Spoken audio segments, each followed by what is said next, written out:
سوال پوچھا ہے کہ اگر خواجہ سرا یعنی ہیجڑا خنثی فوت ہو جائے تو اس میں مرد اور عورت کی دونوں علامات پائی جائیں تو اس کو غسل کون دے گا؟ تو اس کی تفصیلی میں بات بتا دیتا ہوں۔ اگر وہ مردوں کی وضع والا ہے، علامات مردوں والی پائی جاتی ہیں، خواتین کا کوئی تصور اس میں نہیں ہے، تو پھر تو اس کو مرد غسل دیں گے، اور اگر عورتوں والی وضع والا ہے تو پھر اس کو عورتیں ہی غسل دیں گی۔ اگر وہ بچہ چھوٹا ہے، چھوٹا خنثی ہجڑا تھا، تو پھر اس میں کوئی مسئلہ نہیں، نابالغ ہے تو مرد عورت کوئی بھی اس کو غسل دے سکتا ہے، کیونکہ نابالغ بچہ اور بچی کو مرد یا عورت کوئی بھی غسل اس کو دے سکتے ہیں، نابالغ ہے۔ اگر یہ بات چل رہی ہے بالغ کے بارے میں۔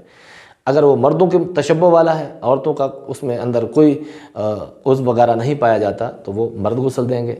اور اگر عورتوں کی وضع والا ہے تو عورتیں غسل دیں گی۔ اور اگر مرد اور عورتوں دونوں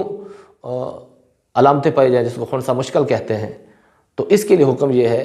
کہ اس کو تیمم کروایا جائے گا، اور کپڑے پر ہاتھ پر کپڑا لپیٹ کر اس کو تیمم کروایا جائے گا، اور یا پھر اس کا کوئی محرم موجود ہے تو وہ اس کو تیمم کروائے۔ اگر محرم موجود نہیں ہے، نامحرم ہے، تو پھر اس کو نامحرم اس کو اپنے ہاتھ پر کپڑے چڑھائیں، کپڑا چڑھانے کے بعد اس کو تیمم کرا کے اس کو غسل دینے کے بعد،